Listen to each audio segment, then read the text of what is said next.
you see the stylish? Welcome to the Young IPA podcast. I'm James. This is Pete.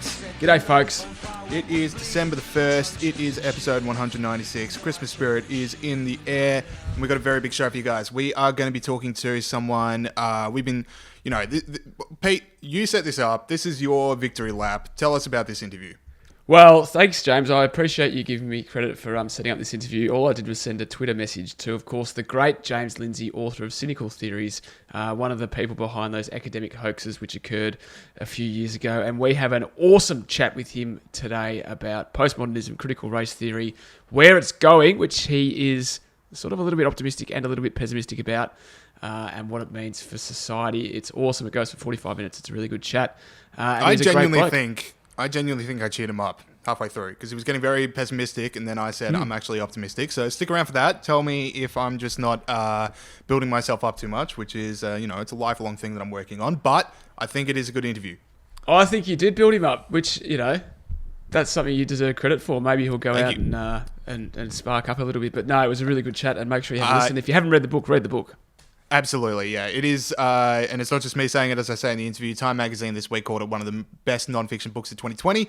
I loved it. I devoured it in 2 days. It is brilliant. Go out and read it. Cynical Theories and James Lindsay. Awesome interview. Can't wait for you guys to hear it. Let's fly through some stories. And, it's a postmodern themed show. We're going to be talking to James Lindsay, and I guess we'll start off with this story on postmodernism. Jordan Peterson, his new book has sparked a bit of a, civil revolt down at Penguin. Pete, talk us about it. Well, yeah, this is the kind of thing that, of course, it's focusing on this. The interview is like this woke revolution. Now, Penguin Random House in Canada announced last week was publishing Jordan Peterson's new book, Beyond Order, 12 More Rules for Life, as if 12 wasn't enough. Now there's 24. And, you'd think that lots of publishing houses would be wanting to publish this book because it's going to be really successful.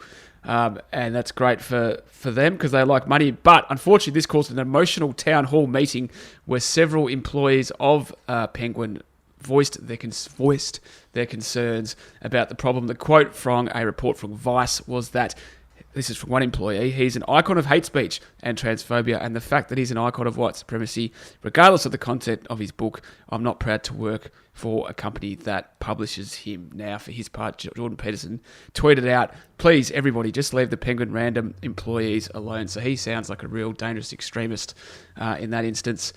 James, what was your view? I want to read out one quote which was said at the town hall. I'm just going to read it out. The company since June has been doing all these anti-racist and allyship things, and then publishing Peterson's book completely goes against this. It just makes all of their previous efforts seem completely performative. Peter, I am never going to be as funny as that statement in my life. Like that is the most beautiful just collection of words my eyes have ever seen, and the rest of my life is just over. I'm never going to be as funny as that. It's the allyship that gets me. The allyship to me is a word that we should all... it's performative. Like these corporations don't actually care about you. It's performative. They just don't want you to spend money on them. Yeah, exactly right. Because Jordan Peterson makes them heaps and heaps of money, you can't cancel him. But yeah, so the key takeout for me is that, and might be stating the obvious, these people have literally not read or watched anything that Jordan Peterson's ever done, because if you did, you would know that he's not a white supremacist by any stretch of the imagination, or any of those other things about it. And what he does really, obviously white supremacists hate him. The stating the obvious, I say that, but rather than blaming other people for your problems, he gets you to fix your own problems. And also, James, the thing he does say is you should listen to other people like they have something to say that you don't know about, which is, of course, how can that ever be construed as being someone who's preaching and spreading hate? My one thought, Pete, are we 100% sure this isn't the marketing strategy? Because if I were to design the best Jordan Peterson new book marketing strategy, it would be publishers revolt, the woke crowd hate it already. This sells books. This sells books.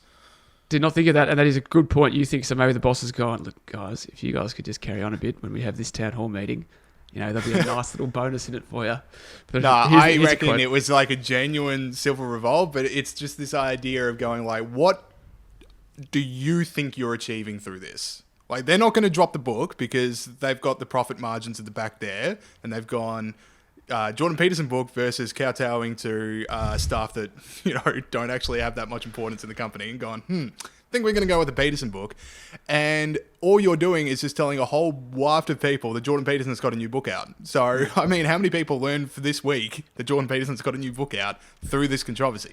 That's exactly right. I think that the takeout for me is just, how can you feel so strongly about something you clearly haven't read? Like, the person in that quote says they literally, well, no one's read the new book, but you clearly haven't read the old book because you wouldn't think he's... So, I just don't get it, how you can feel strongly about something you don't know you haven't read. Anyway. Yeah, and I'll just revisit what I said when the New York Times had that collective over what Tom Cotton wrote in the opinion pages about the need for federal martial presence at Black Lives Matter protests. Like, if you genuinely think you work in a company that gives voice to white supremacism and makes it unsafe for people and minorities, quit. Like, you can quit. You don't have to go, well, I tried my best. I said something at a town hall meeting and I lost. Like, just quit. Yeah, that would and these be guys... the honourable path of what to do. Yeah, and they're still taking the money, by the way, that this, Peterson obviously creates a lot of coin for their company. I noticed none of them are giving back the money they earn from them. Anyway, speaking of cash, James, should we move on to our next story? Pete, this is a collective podcast. You can do what you want. Okay. Well, the IPA and other organisations like the Australian Taxpayers Alliance have had a victory that was sort of reported on very discreetly or very quietly in the last week, and that was their government's cash plan. Now, a controversial plan to ban businesses from making or receiving cash payments of more than $10,000 has been quietly shelved by the Morrison government. Now, this was justified, like these things always are, as a way to stop crime and stop tax evasion, I think is what they're really worrying about. Prevent drug dealers from selling drugs, although selling drugs is already illegal. And obviously there's a lot of reasons why you might want to make a big cash payment. Like, maybe you just have lots of cash, or you want there not to be a record of your purchase for any number of legitimate reasons. One of the grievances that was raised by people was that a lot of elderly people in different multicultural communities have used a lot more cash, particularly for stuff like funerals and things like that, for some reason. So it would have made life more difficult for them. So, James, I think it's been a difficult year, and we have to celebrate our victories when we have them. And this, as I said, is a victory for the IPA, but also a victory for other organisations like the Australian Taxpayer Alliances. What was your view of this? Yeah, or just like regular Australians, because why the hell does the government need to know if you pay for cash or credit card? Like, I just don't get that. And the fact that this was put in by a Liberal Party policy, one, I mean, what the hell, what is the Liberal Party these days? But then two, I mean, it's, this is a sideways conversation, and I'm taking it to a place very quickly that... adjacent. We're moving off this story, but...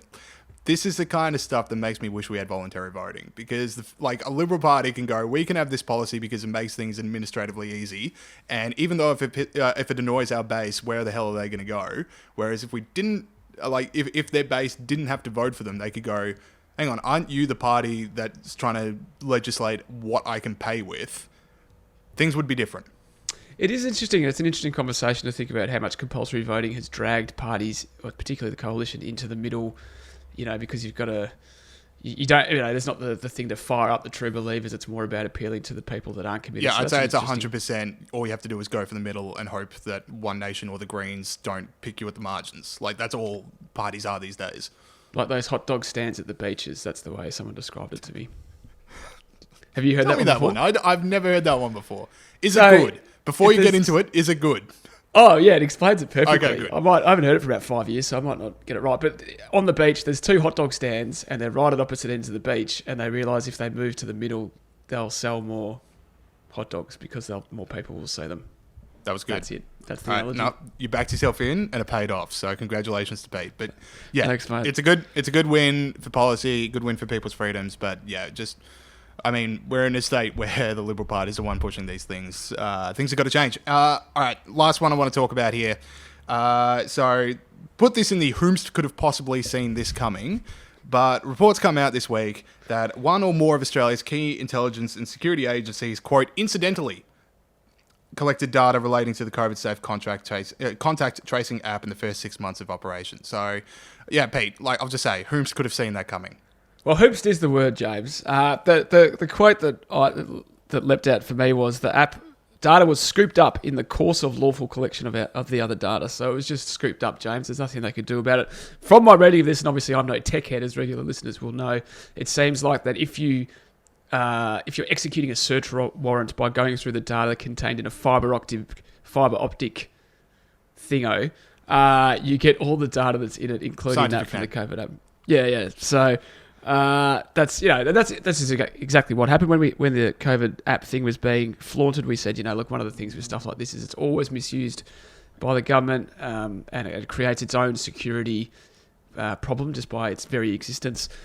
And it's happened once again, and we always talk about it. Who was it? The people in Western Australia that it was like some Western Australian Fisheries Board. That's it. That's my favourite example. What data did they get hold of? They got hold of they had access to metadata. Yeah. So yeah, okay. Like if you're new to this, just Google the rich history of different security agencies and different bodies in Australia using people's metadata. And make sure you got your VPN on. Yeah, make sure you got your VPN on, if that keeps you safe from the Australian government. The other one I want to highlight here, so we're told not to worry because the report also found that the agencies were, quote, taking steps to ensure any COVID app data is deleted as soon as practicable. Which I'd feel a lot better with is if that wasn't the same people that were saying that they weren't going to be collected in the first place. Yeah. So, like, you were wrong then, but you're going to be right now. And then 6 months later, it's like, well, we didn't delete it, but we're not using it. And then 6 months later, it's going to be, well, we're using it, but we're not using it for various means. And then 6 months later, from that, it's going to be, well, terrorism. Yeah. It's always the same. It was always like, yeah, we misused it last time, but promise, trust us, we're not going to misuse it again. And we'll just delete it as soon as practical because it's not practical to delete it yet. All right, let's go to Heroes and Villains. Keep the show moving. So this is who stood up for freedom and liberty around the world this week. Pete, the grunt, the pig snort. Pete, who is your hero of the week? James, my hero this week is Poita, which I think is the Belarusian spelling of my name. So Peter Markilau, who is a student and civil rights activist in Belarus. So those that don't know about the situation in Belarus is that there's widespread human rights abuses. There's accusations that the recent election was fixed in terms of, it was interfered with by the government. Every Sunday they have protests for democracy and human rights and to remove President Alexander Lukashenko. And unfortunately, it's one of those situations where we talk about people that are standing up for freedom and liberty in other parts of the world where there is a real threat to their safety, and Mr. Markilau has been arrested, unfortunately, by the authorities in Belarus for like the third time this year. When they get arrested, they get beaten, tortured, all those things. They don't have legal representation, and things like that. Anyway, just for standing up to genuine brutality, we sort of talk about freedom and liberty, James, from the safety of our homes and things like that. And whilst people might disagree with us, we won't get thrown in jail for it. So people like Peter Markilau have my great admiration, and we talk about the protesters in Hong Kong a lot. So he's my hero this week. Very good. All right, so my hero this week, bit of a story. So I don't know if we talked about this on the show last week, but I talked about it with someone. Might have been you. We didn't. We did not. Okay, so Eton College, UK. There's a teacher there, Mr. Nolan, who made a lecture called The Patriarchy Paradox, which examined the prevailing idea of toxic masculinity. And he brought up a few things, chief among them that science and history offer evidence of masculine virtues such as strength and courage could be beneficial to women, family, and society. Now, for this, he was sacked. He was told, basically the idea was that these views were too extreme to even be told to Eton boys, even with the idea that, you can disagree. It wasn't taught as this is fact. He's suspended from school. He's sacked. Now, story gets better because Eton College boys have put up a petition saying, actually, we are capable of being taught things and still disagreeing with them if we want to, and we're capable of arguing back, and we don't think Mr. Dolan should have been sacked because of extremist views like that, which, isn't even that extremist. So I just like the idea that there are people out there who are getting educated who go, okay, actually, you know what? I can handle opposing views. I can handle all the ideas. Give them to me and I will sort out for myself which I want. You don't need the school to go, actually, they're too precious. Particularly when it's young people.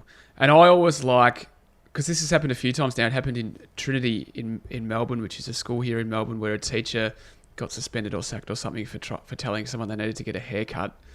And then the students revolted, and I like it when student activism, everyone expects student activism to be sort of really left-wing, climate change, woke type stuff, but when it's more liberal, what would you call it, standing up for freedom of expression, that kind of thing, that always warms my cockles. So yeah, real good one, James.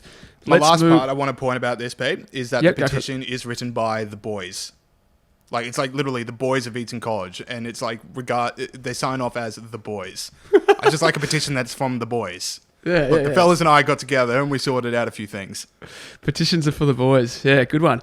All right, villain of the week, James. So the fake nudie run by Extinction Rebellion. Roll the tape, please, Muskie. As Extinction Rebellion protests enter their 6th day. There it is. That's the fake nudie run. Extinction Rebellion. So the fake nudie run. Extinction Rebellion, fake nudie run. Villain of the week, James. Who's yours, mate? Keeping on my theme of one law for them, one other for the others. Last week I talked about how Gavin Newsom has locked down California, but he still had a indoor restaurant appearance with members of California's elite medical team, the governor Gavin Newsom, a few other political lobbyists, indoors, no masks, laughing it up. The rest of the state's locked down. So that was last week. This week, the mayor of Denver has been for weeks telling his people do not travel for Thanksgiving. We get all that? I just had a notification. Yeah, we got it all. We just got it all. Face for a while, yeah. There we go. Okay, probably for the best of the podcast, but I'm going to keep going. So, Denver mayor says do not travel for Thanksgiving. Don't leave your homes.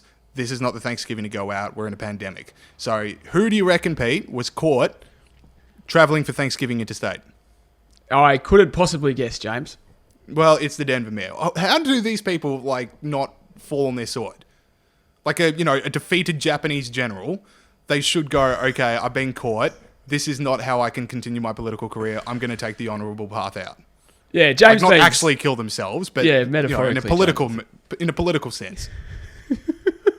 Yeah. Oh, it's unbelievable. You can get sacked for think about all the stuff you can get sacked for, and we'll talk about it with James Lindsay in a sec. Some of the crazy stuff you can get sacked for, but this is absolutely flagrant, unforgivable hypocrisy. There's people out there that are genuinely, absolutely suffering by this lockdown that this guy's implemented, and he's meant to be making these decisions about these incredibly difficult moral decisions, and he can't even realise that is just unbelievably unfair and hypocritical and wrong. So, yeah, no, you're right there, James. So, speaking of hypocritical, and speaking of bad stuff the government does, my villain this week is the People's Daily of China and Twitter. Now, the People's Daily of China tweeted out during the week, all available evidence suggests that COVID-19 did not start in central China's Wuhan. This is not a good start, but may come into China through imported frozen food products and their packaging. So maybe they saw what happened in South Australia with the pizza box, and they were inspired to write this tweet, the People's Daily. Now, if you think about all the stuff that Trump tweets that gets censored by Twitter, or they put comments next to it, or they block it, or they put the signs on it, he's written stuff about COVID here. I won't read out the whole thing because it goes for a while, but Twitter slapped it with a label that shielded users from reading it. But when the Chinese government literally puts out communist propaganda about a thing that has killed 1.5 million people, James, and that has completely ruined the lives of millions and millions of people, that's fine. Twitter still have not, put a fact checker on it. They still haven't blocked it. They still haven't done, all the things they do.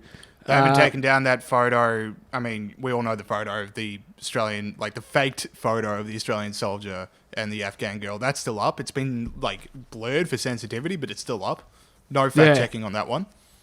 So I don't get why, this obsession with Trump, but not vastly more clear-cut lies and propaganda from legitimately tyrannical regimes. Anyway, Twitter and the CCP... Because in their brain, Orange Man is worse than a political party that's got 1 million Uyghur Muslims locked up. They genuinely think that. Yeah, I guess they must. And maybe, it's crazy. Anyway, so Twitter and the CCP, you are my villain this week. All right, that is it for the start of the show. We know what the people have been waiting for, and it's the interview with James Lindsay. I'm so excited for you guys to hear it because it was so much fun talking to him. Cynical Theories, go out and get it. Okay, we now welcome onto the show someone I am so excited to talk to. It is James Lindsay, co-author of the hit new book, Cynical Theories. Time magazine just made this one of the best non-fiction books of 2020. It is this perfect summation of postmodernism, where it comes from, where it's going, and now he's on the show and we're going to talk about it. So I'm excited for this one. James Lindsay, how are you going? Hey, I'm good, thanks. All right, so I want to start off with the cover, and probably a good place to start when talking about a book, but the cover has critical theories and then big line through critical, and instead it's cynical. So I guess we'll start off with, like, what is postmodernism, and then to you, why is it so cynical? Okay, yeah, so the cover of the book does hit that. It hits this idea that something that we're talking about is based in critical theory. The book, of course, focuses more on postmodernism because the movement that we're trying to describe, the so-called woke movement, or the applied postmodernism, as we call it in the book, movement, is a combination of critical theory and postmodern thought. And so both of these things, both postmodernism and critical theory, are actually very cynical approaches. So there's a number of ways in which that's relevant. Just to kind of touch on that, the critical theory tends to take the view that people are behaving outside of their own best interests, and in fact that they have this kind of false consciousness or internalized sense of dominance or oppression, and that they're not really aware of the real conditions of their lives, and they would make better choices if they were. So it gets inside of your head and kind of cynically mind reads. And so we claim that the theories that follow from the critical theory tradition are cynical. If we look at how this developed in the postmodern school in particular, we were thinking of the most famous postmodern philosopher, Michel Foucault. Foucault had these projects that he called genealogies that he said were also critical in orientation.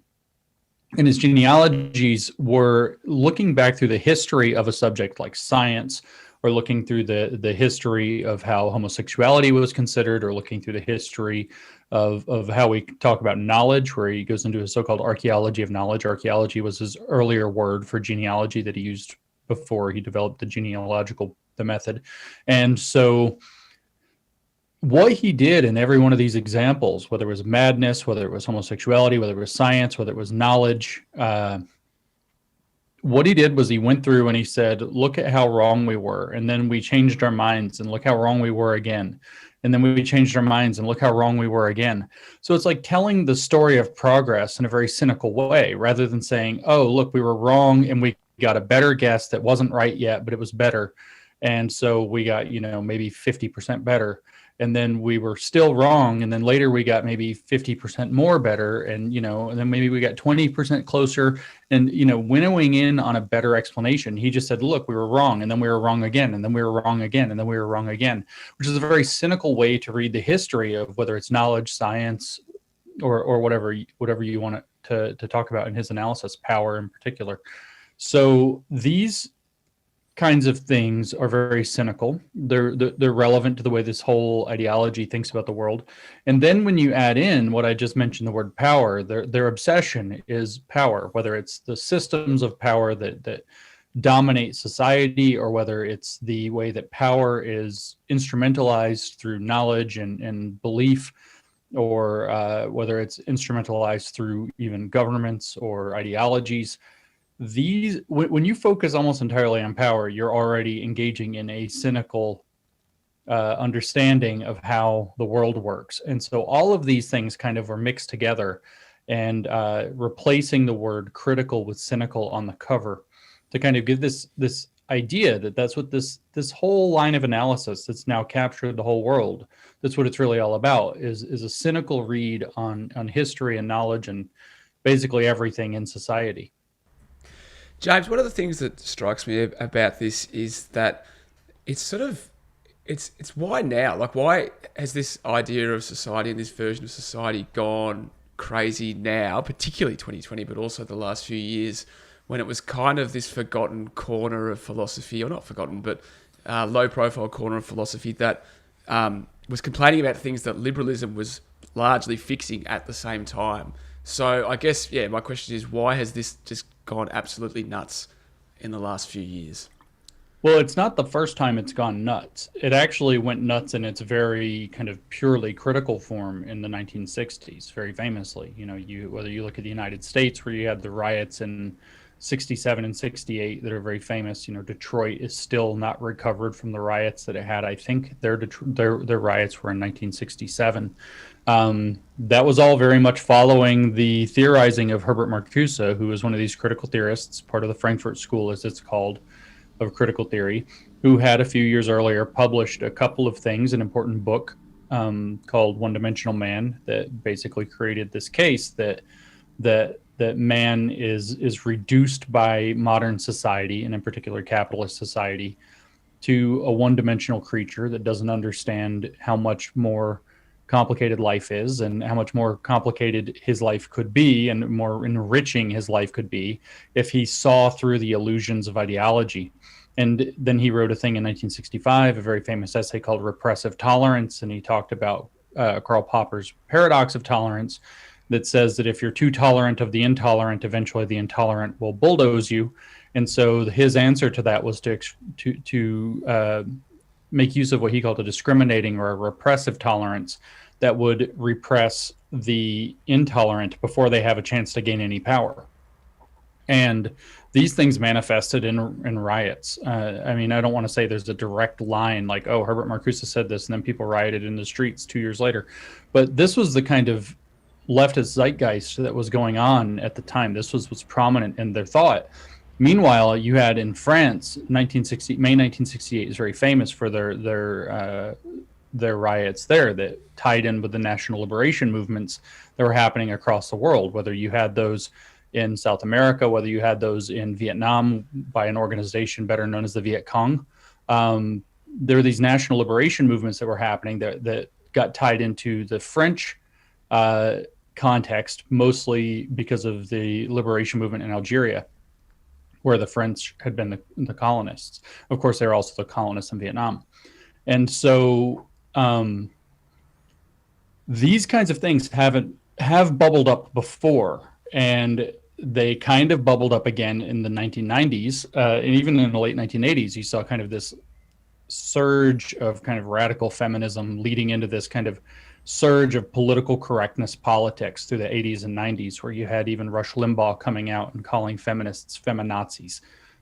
So this thing has kind of bubbled up a few times in the past, but we're in a situation now where we have a few unique conditions. One of those conditions is that in Marcuse's day in the 60s, the academies were primarily not left-oriented. In fact, they were slightly conservative, and in some cases quite conservative. So our universities were mostly conservative entities that then shifted. And people like Marcuse took advantage of this very intentionally. And a leftist intelligentsia started to develop within the academies. So this is about 50 years ago. So that's a few generations, maybe 3 generations back, or in academic terms, maybe more like 5 generations back. So it's really the kind of thing that's become entrenched. And our academies have become very dominantly leftist over the past 50 years, which is a big swing from what was going on in the 60s and the 50s, especially before that, where it was a very conservative dominant kind of environment.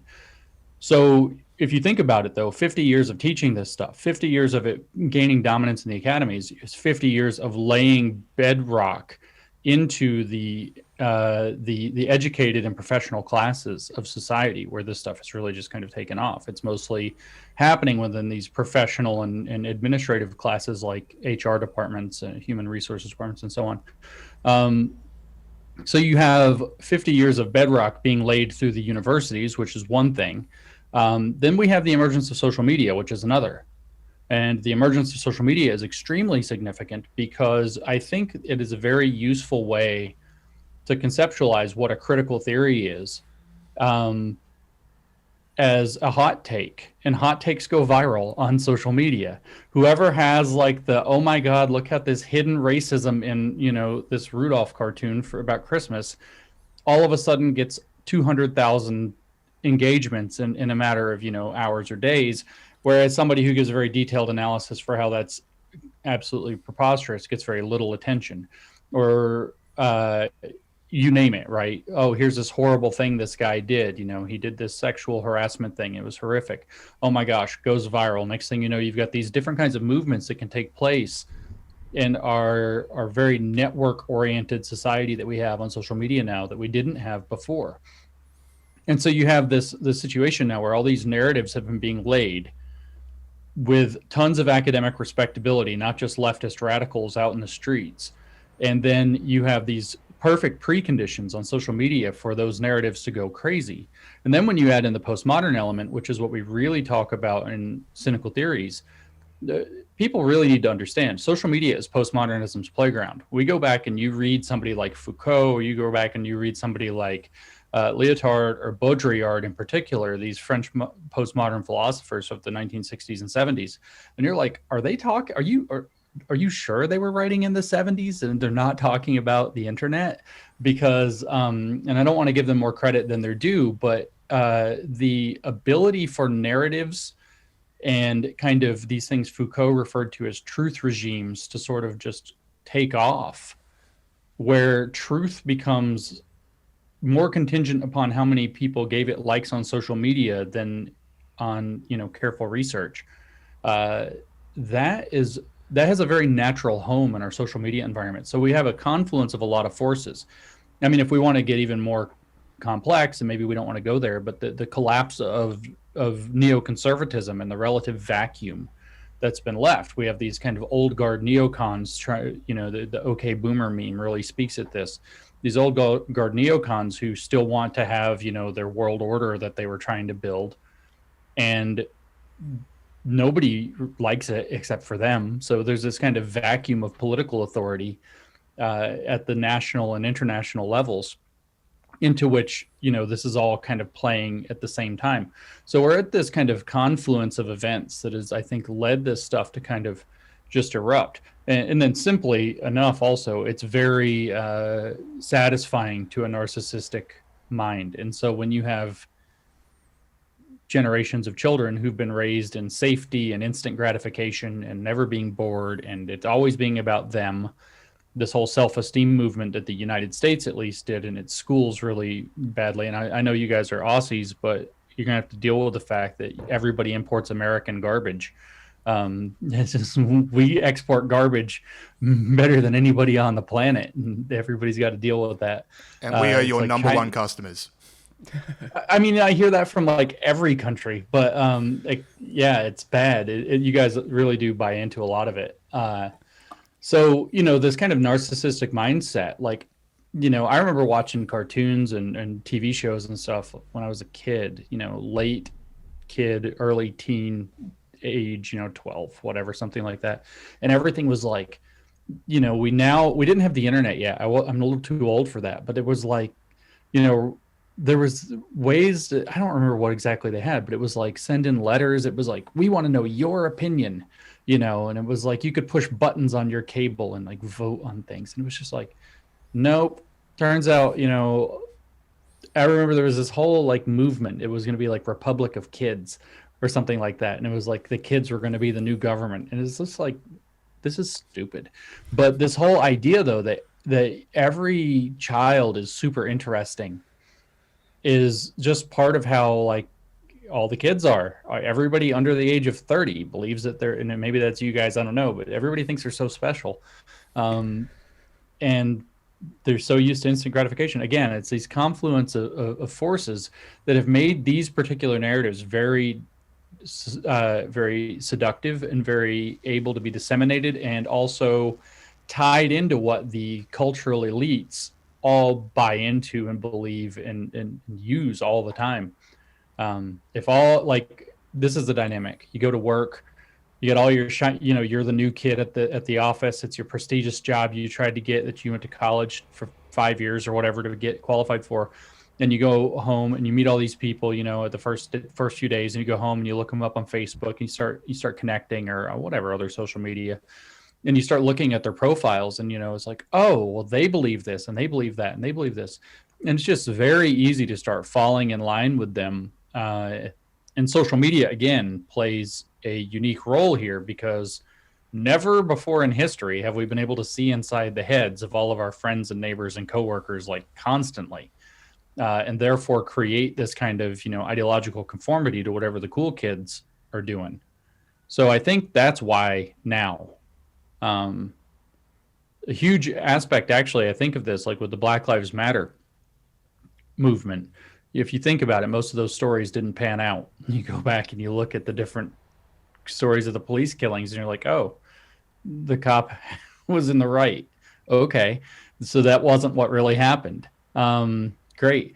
But what happened, that story was able to just go viral and just take off and create this narrative way ahead of the months-long investigations that painstakingly work out the truth that wasn't true. And, when you have this kind of environment in which everybody can do you know how much information we consume that's out of context every day?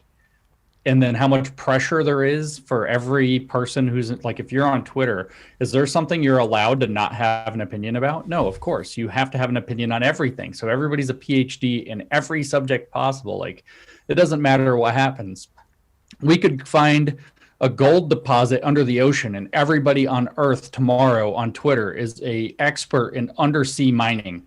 And they know exactly what to do and how to get it. And I mean, it's just preposterous. But when you combine these things, you're in a really kind of volatile state that postmodernism, frankly, describes quite well. So that's, I think, why now. So you bring up the early 90s before. Like, I was born in 94, so I wasn't there for that. But I think I don't see, when I read the stuff about the 90s, that it was as far advanced because, as you say, like...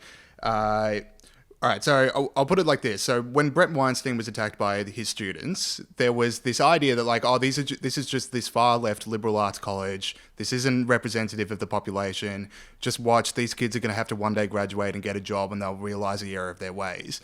And then these people do get jobs, and some of them get jobs in leading corporations around the world, and they can make Pepsi say, hang on, your next target market should be a protest. And they can make all these other companies take these incredibly woke positions. So I don't know if the 90s did get to the part where corporations are now, like the famous Gillette ad, where it's like, okay, our target market now cares about toxic masculinity as opposed to how good is this going to shave me for my next job interview.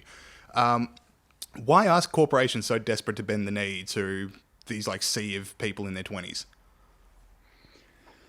That's a complicated question in and of itself. And you are right. They were definitely much more kind of doing their own things back in the 90s, and they weren't quite as susceptible to this. But then again, I watched this documentary quite a long time ago, and maybe I'm embarrassing myself because maybe it's propaganda. I have no idea. It's been, 15 years since I've seen it.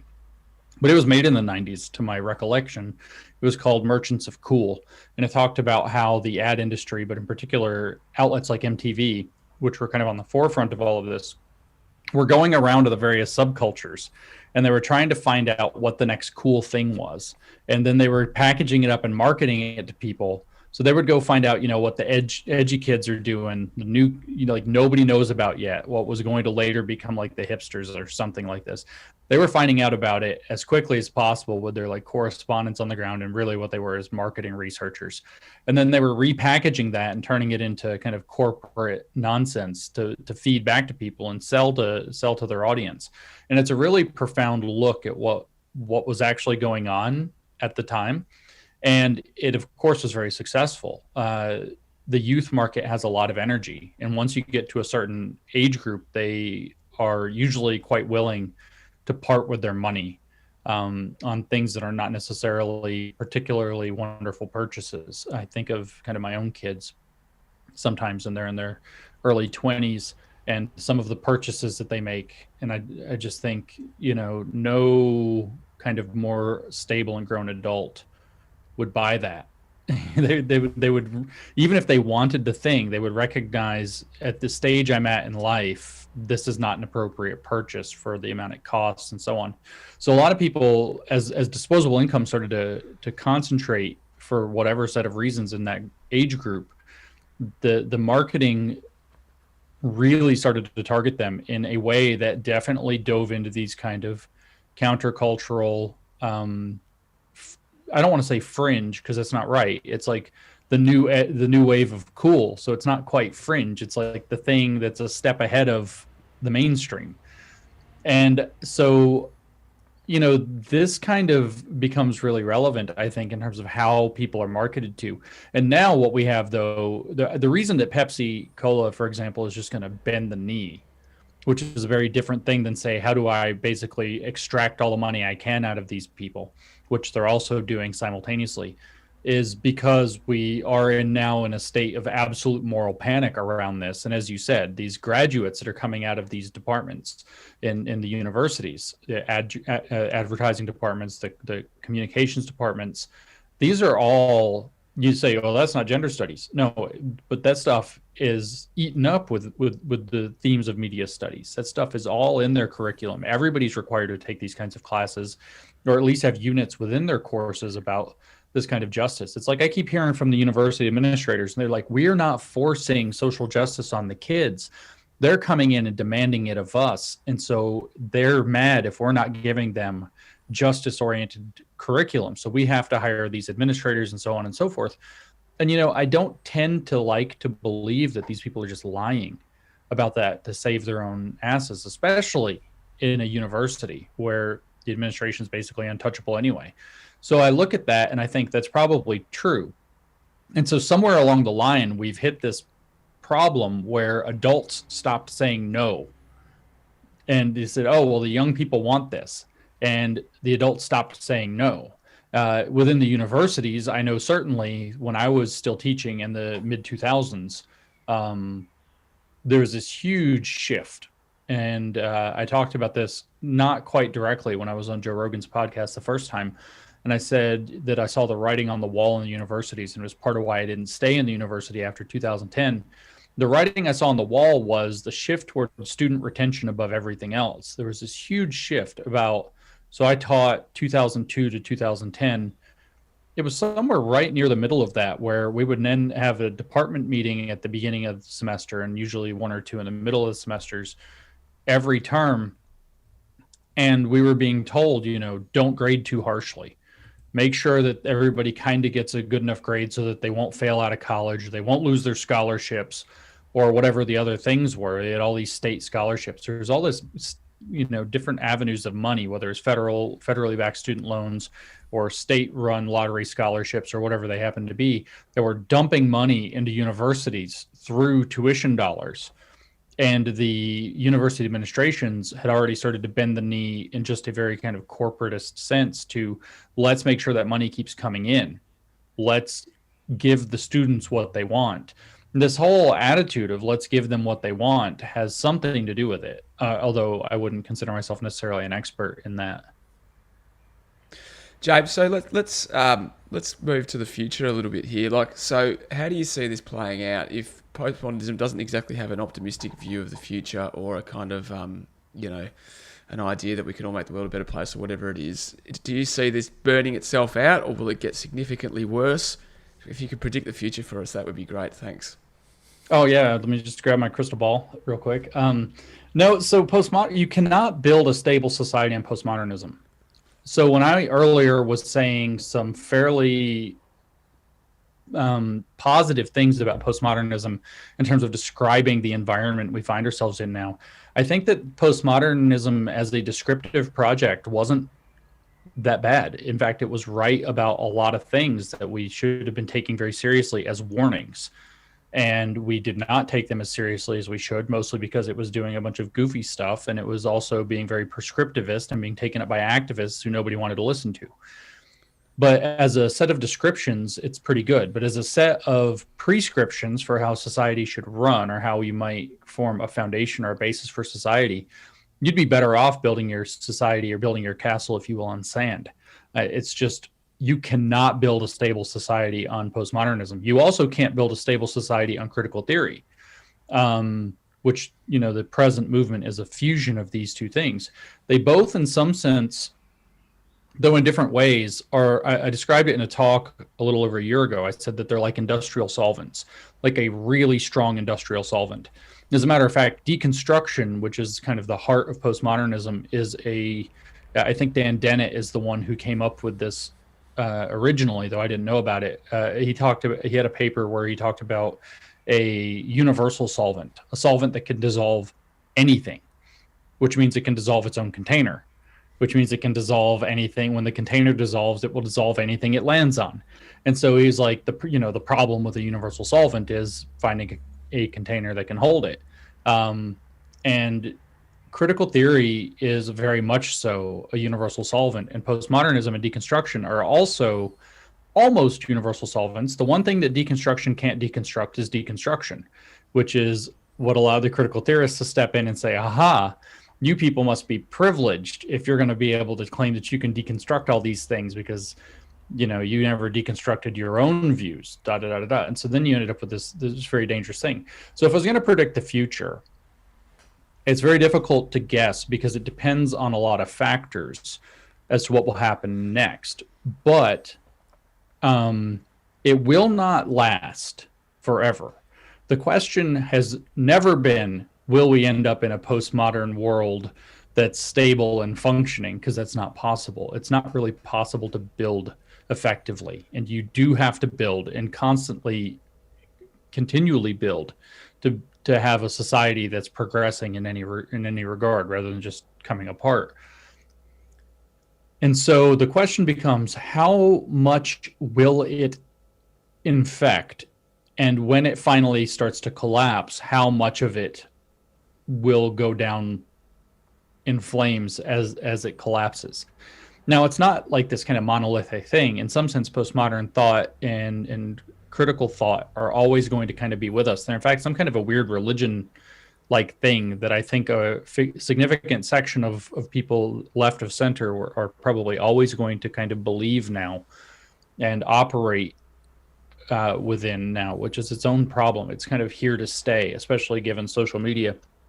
But my guess is that human beings, looking at the trajectories of history, human beings are not particularly good at realizing that they're doing the wrong thing until it goes too far.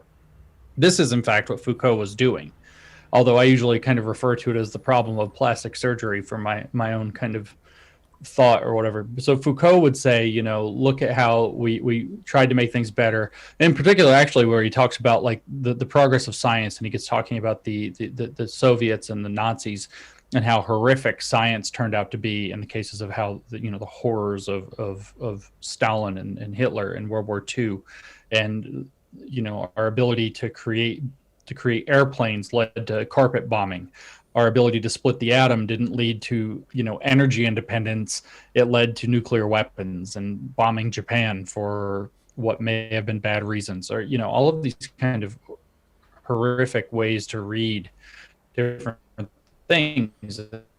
And my contention is like a little bit more possible worlds, but my view is that you don't learn the thing is wrong until you mess up a couple of times. Very much, sometimes you got to let the kid touch the stove, if you understand the metaphor.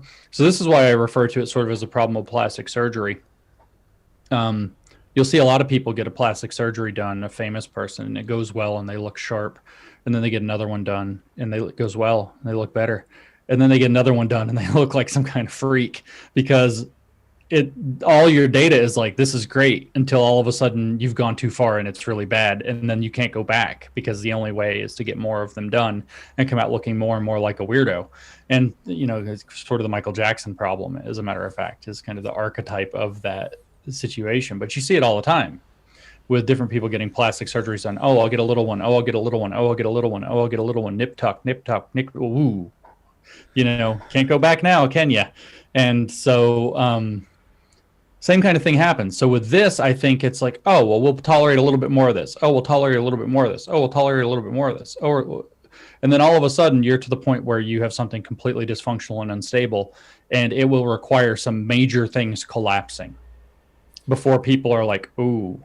What I've noticed is nobody believes that this particular ideology that we detailed in Cynical Theories is as bad as it is until it completely ruins something very close to them personally. And then they're like, wait, this is horrible, I want to fight it.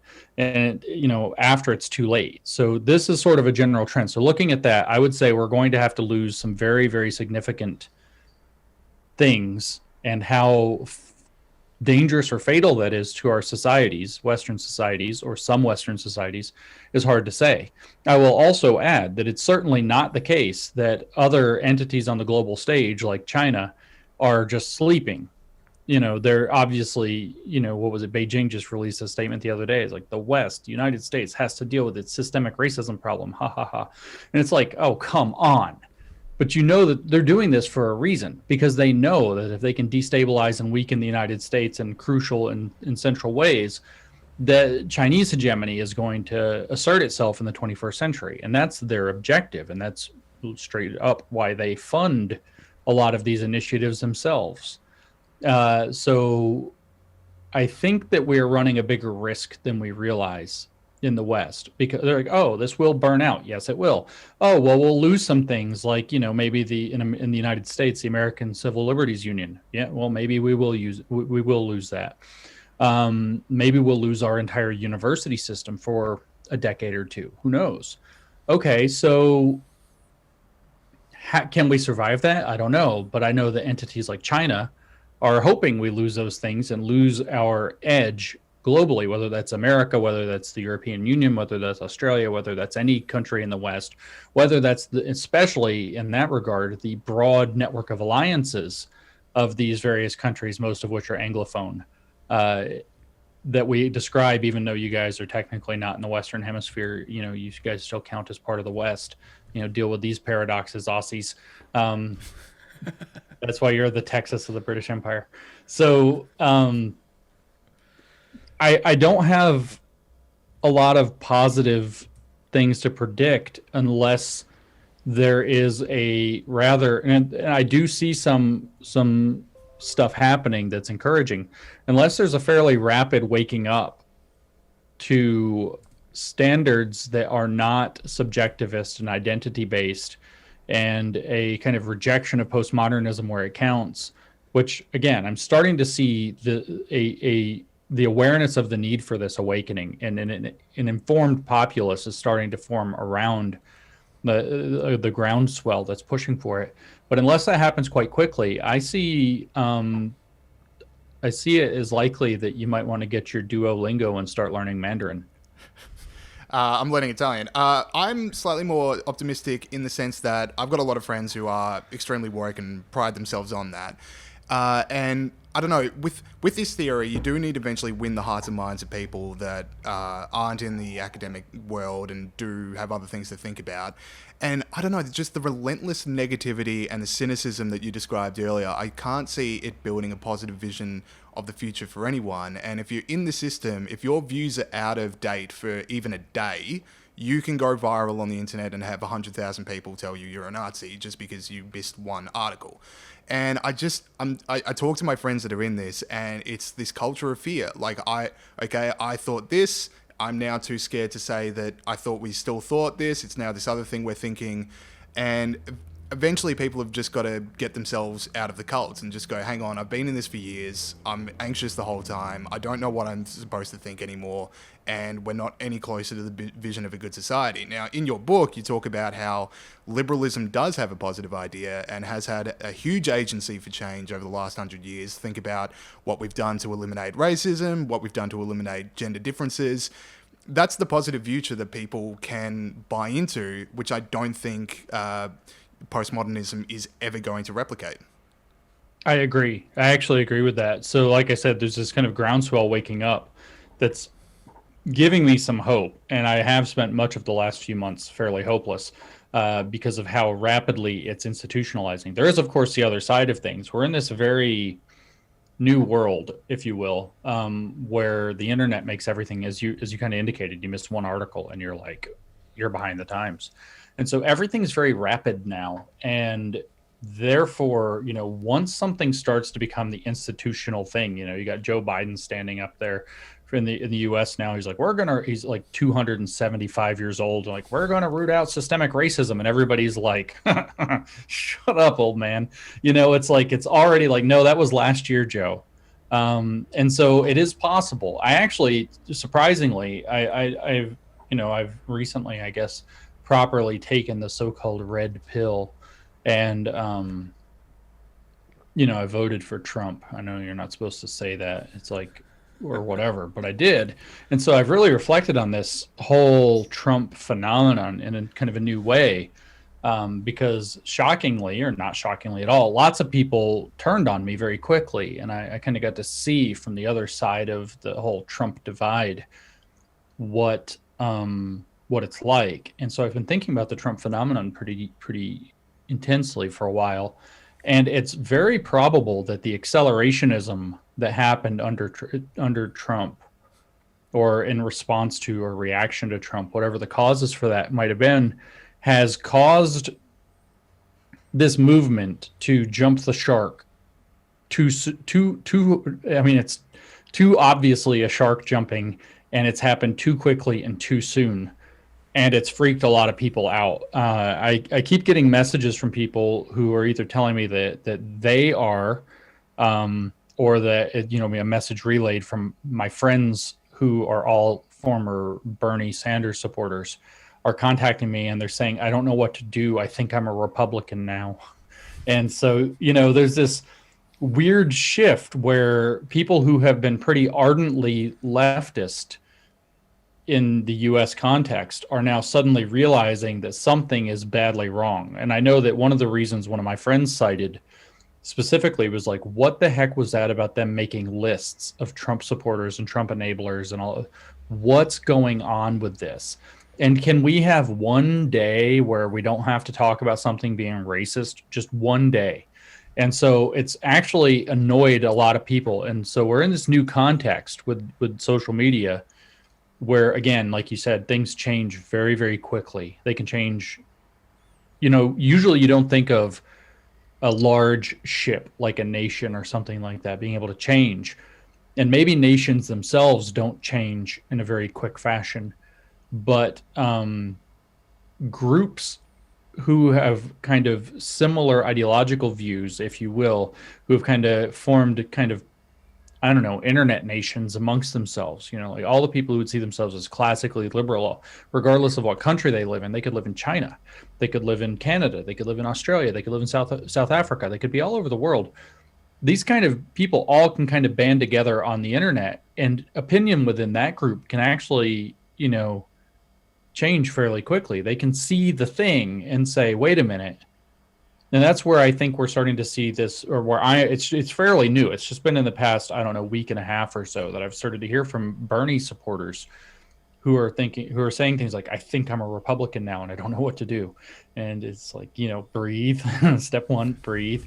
You can have your views. You don't have to put yourself in a box or a label. But right now, it may be true that some aspects of the Republican Party are speaking more clearly than aspects of the Democrat. So maybe if you would have asked me 2 months ago, I would have been much more pessimistic than I am in the past month or so, after watching the dramatic shift in public mood following the American election. So it's very possible that enough people are waking up, and with Trump being actually, I don't know if it was on purpose or inadvertently, instrumental in getting people's attention, that what's going on with this kind of postmodern left is not a sustainable project. And it is not what we want to build our society on, even if it does at times make really good points. So, I'm cautiously sharing your optimism. James, I know that's probably a very crowded field, but what is the most ridiculous thing you've ever heard described as problematic? Everything can be problematic. So, literally anything. Right now, the one that's hot at the moment is, referring to women as women.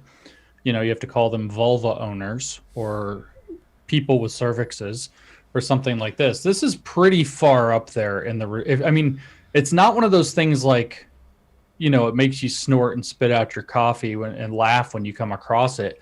Like, I mean, I saw the other day, it's an older article. I think it was from 2017, but I shared it on Twitter. And there's this overweight Black woman who got caught not wearing her seatbelt while she was driving, and she said that seatbelts are racist against fat people.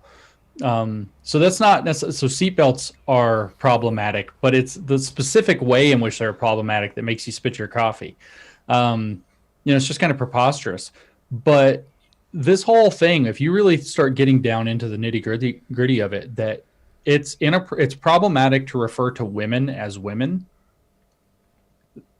to the level where you have to now identify them by some really disgusting term. I don't have a problem with vulvas. I'm sort of a fan of vulvas, to be honest with you.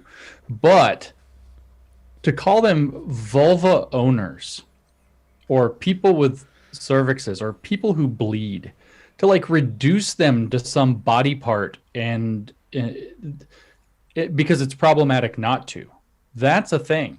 Now, if you want to get a little more ridiculous in the same vein, there's a whole thing that's cropped up 2 or 3 times where, everybody, of course, you got to have your pronouns, and it's problematic if you don't have your pronouns, but it's also problematic if you do have your pronouns for various reasons. For example, it's problematic to have your pronouns because it can make people who haven't figured out their pronouns yet, it can make those people uncomfortable. That was a thing I saw the other day. Several months ago, it was that, if everybody has their pronouns, trans people are the only people whose pronouns don't necessarily look like they look, if you follow me.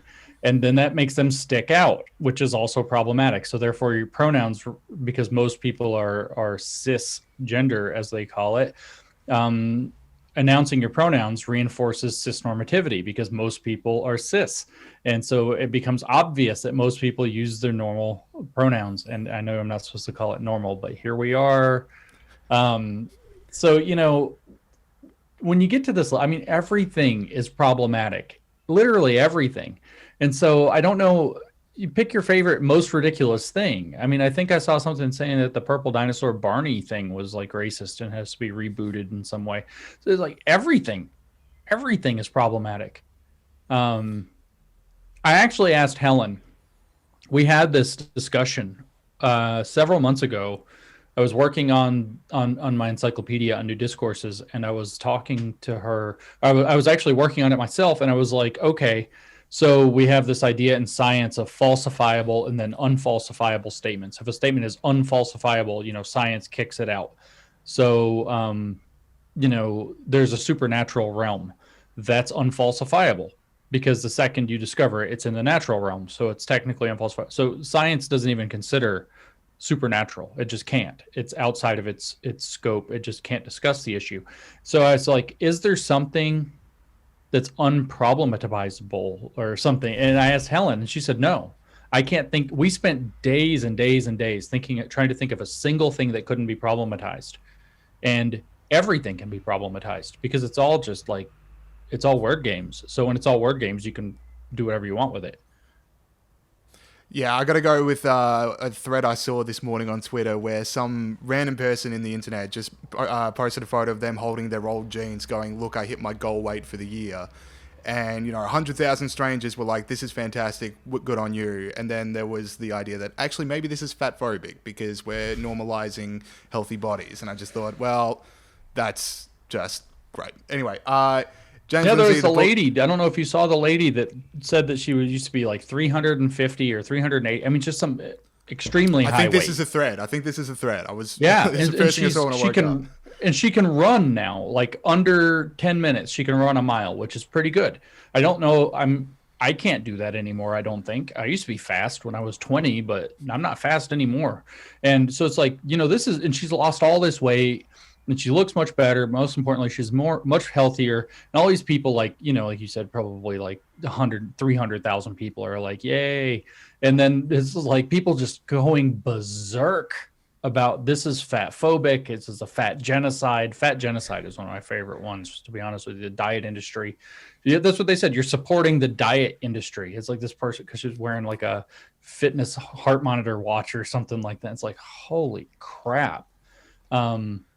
just let people be happy for 5 minutes with something. And that's again where you tap into what you were saying earlier, James. It's just people are getting tired of not being allowed to like anything. Yeah, exactly. If I can't support some person hitting a weight goal, then it's not a theory that you really want to buy in. Anyway, James, you've been so generous with your time. This is everything I wanted in the conversation. The book is Cynical Theories, the most important non-fiction book of 2020, I'll say it, and so will Time Magazine. So get out and buy it. Thank you so much for coming on the show. Hey, guys. Thanks for having me. Thanks, mate. Okay, thank you to James Lindsay, Cynical Theories. Go out and get it. All right, What a bloke. We've got 4 stories we're going to run through that have made us laugh this week. So I want to start off, Pete, and talk to us about it. Robin DiAngelo might be propagating white supremacy. Well, I Potentially. don't think there's any question about it, James. I think it's just this is a clear-cut case of the structural racism that Robin DiAngelo talks about all the time. 2 women, James, were announced to keynote speakers at the University of Wisconsin-Madison's annual Diversity Forum. Thank God they've got one every year. Both women were represented by the same New York-based Speakers Bureau, Harry Walker Agency. I don't know why that's relevant.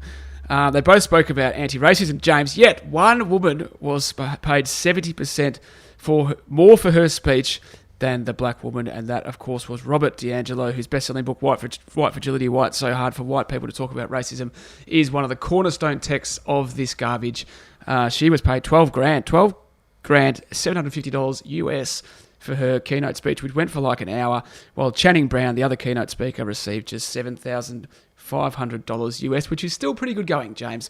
And one of the things people don't realise about the diversity game is that it is a really, really good earner. Anyway, that's racism, surely.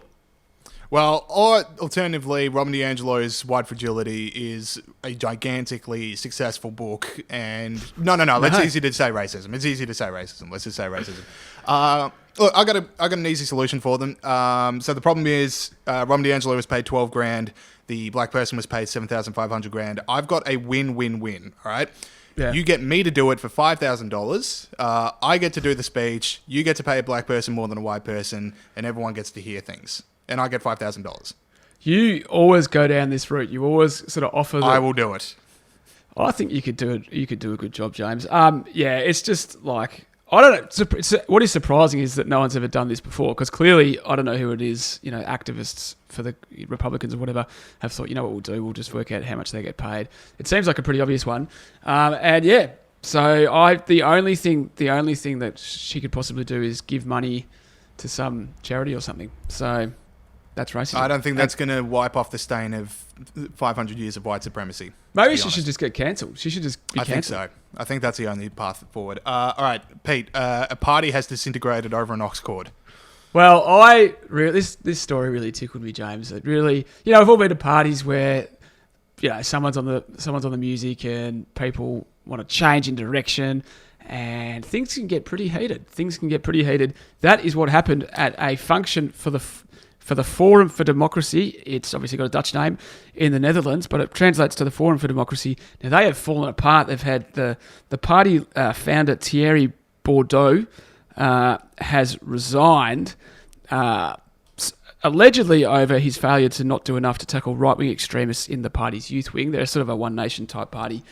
However, according to Dutch political commentator Jaap Janssen, the whole dispute kicked off at this function at Thierry's house, where they were listening to classical music, and prospective MP Joost Eerdmans, I hope I'm pronouncing that correctly, declared that he was sick of listening to classical FM, and he put on Kings and Queens by Ava Max instead. Now, listeners out there will know Kings and Queens by Ava Max. I like to listen to it.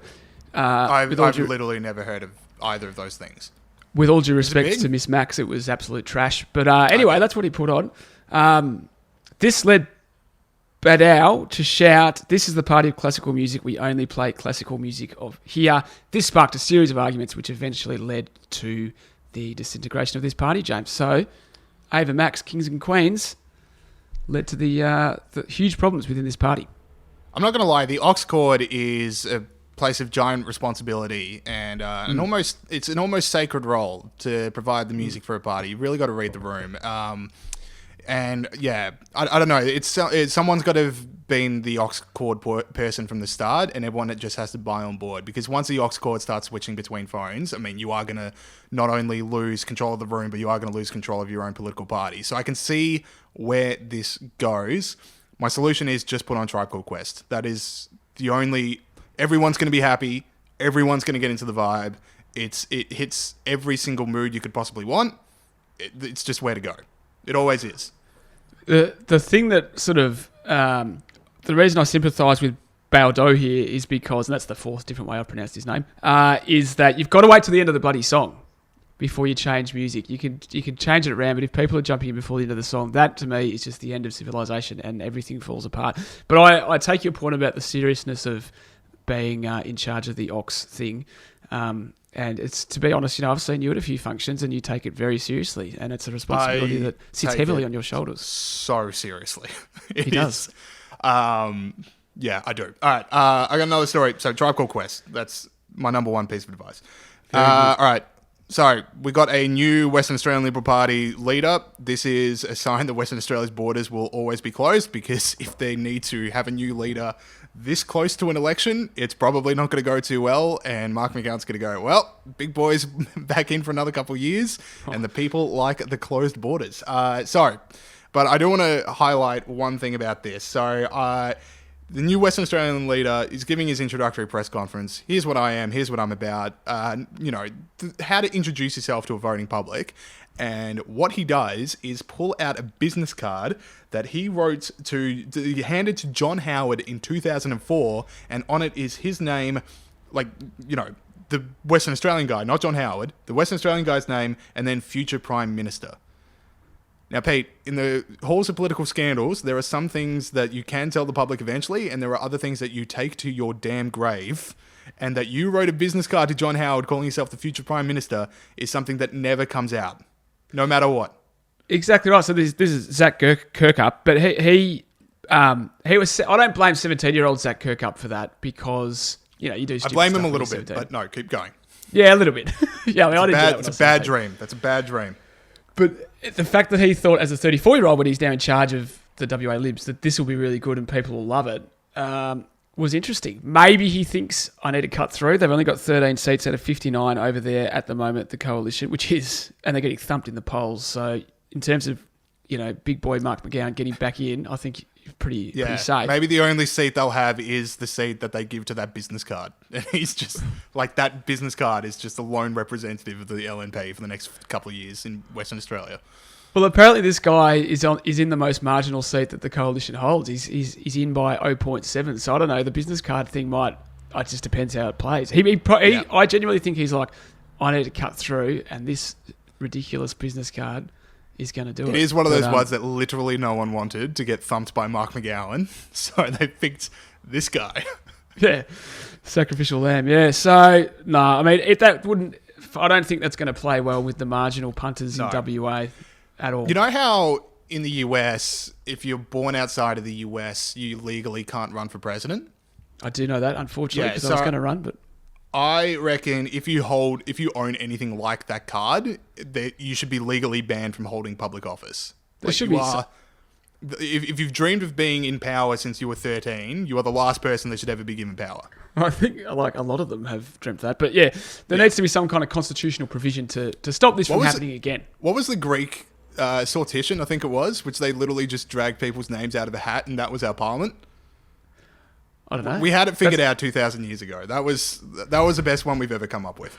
Well, it sounds like the Sorting Hat in Harry Potter. But I mean, that's the famous quote, the first 200 names in the Boston telephone directory I prefer as my government. I don't know, I can't remember who said it, instead of the Harvard. I definitely should know that, because that is a famous quote. Yeah. That's annoying. All right, last story we got. There's a monolith. Well, there was a monolith. So this one swept the internet. This giant 3.4 meter tall monolith was just in the middle of the Utah desert. Absolutely nothing around to suggest that there should be a monolith there. Hikers spotted it. A couple weeks later, it's gone. Pete, was it aliens? It's aliens, isn't it?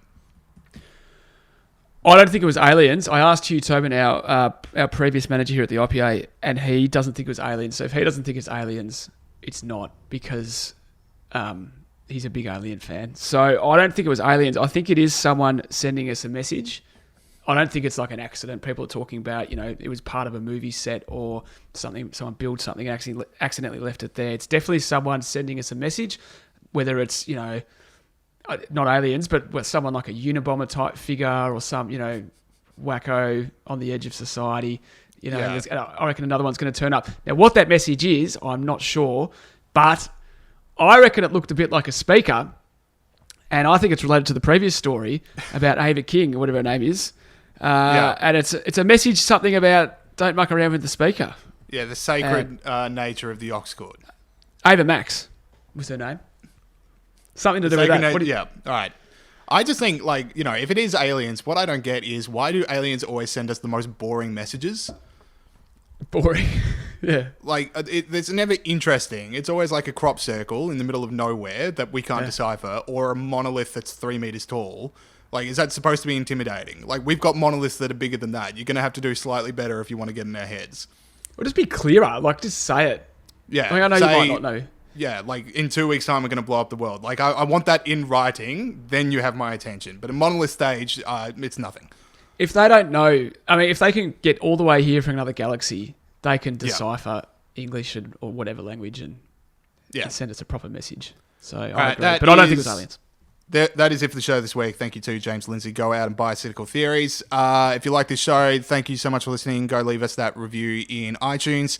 And we've got a whole bunch of other podcasts here at the IPA Podcast Network, so make sure you're listening to stuff like Looking Forward and Viral Banter. And we'll see you guys next week. See you, everyone.